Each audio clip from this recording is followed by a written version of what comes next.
À propos de l'écologie et des problèmes d'environnement, de réchauffement climatique, etc.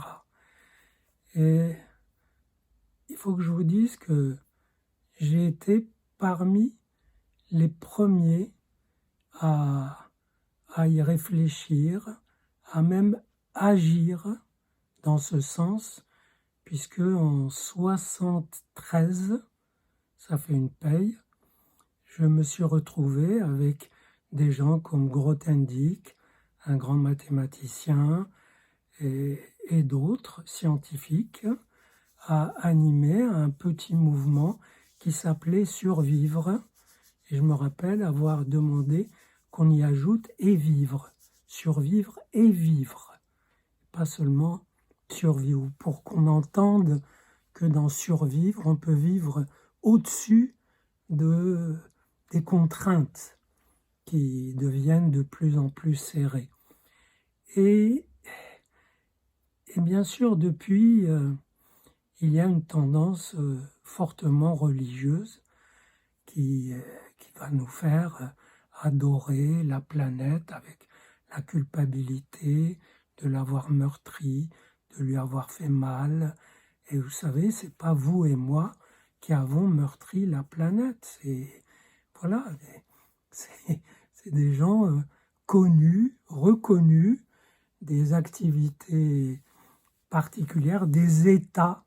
Vous imaginez que la Chine s'est convertie au souci environnemental et à l'écologie, comme ça, par vertu, s'est rendu compte que ses habitants suffoquaient, que ça devenait inhabitable et que, voilà, il fallait faire quelque chose. Donc, voitures électriques, etc. Il y aura... Et donc, ça m'incite à suggérer à ceux qui s'emballent comme ça, dans l'angoisse, l'inquiétude, et à suggérer que il ne faut pas compter uniquement sur la vertu des humains, leur conscience.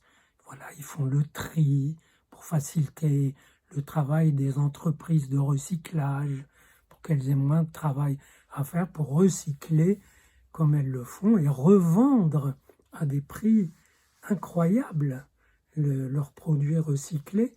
Donc, il ne faut pas compter uniquement sur la vertu, la conscience, la restriction, ne pas prendre l'avion et prendre plutôt le train. Bien sûr, il y aura toutes sortes d'initiatives, de restrictions, de réflexions pour ne pas polluer plus que de raisons. À supposer qu'il y ait des raisons de polluer, mais forcément il y en a car l'humain rejette des déchets. Son corps rejette des déchets et ses activités en rejettent aussi. Il y aura toujours du déchet à recycler, y compris dans les industries de recyclage des déchets. Autrement dit, c'est un effet technique qu'on ne peut pas ramener à zéro. Mais donc, à côté de la vertu, de la conscience, de la réflexion, de l'invention, de la création, il faut aussi compter sur les mauvais instincts de l'humain, notamment sur son appât du gain. Et il y aura de plus en plus d'activités allant dans le sens écologique parce qu'elles vendront de la marchandise écologique, parce qu'elles vendront du souci écologique mis en acte et en action, parce que ce sera rentable. Et elles seront aussi voraces et rapaces dans la quête du profit que les entreprises qui faisaient du profit et rejetaient inconsidérément. Autrement dit, il faut quand même savoir que l'humain est protégé par ses bons et ses mauvais côtés. L'humain au sens générique, au sens planétaire.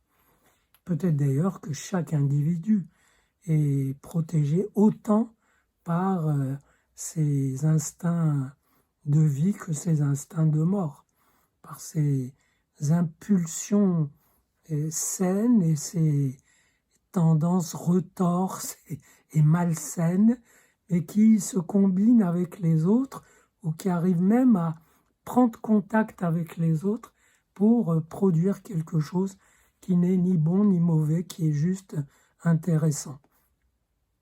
Voilà pourquoi, à mon avis, il ne faut pas paniquer.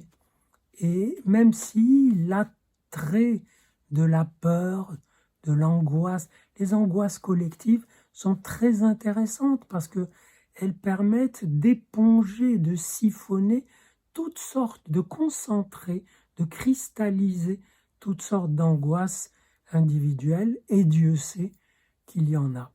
Des angoisses de vie et pas des angoisses de mort. Des angoisses devant l'infini des possibles et le fait que on ne sait pas trop quoi faire de tous ces possibles. Voilà.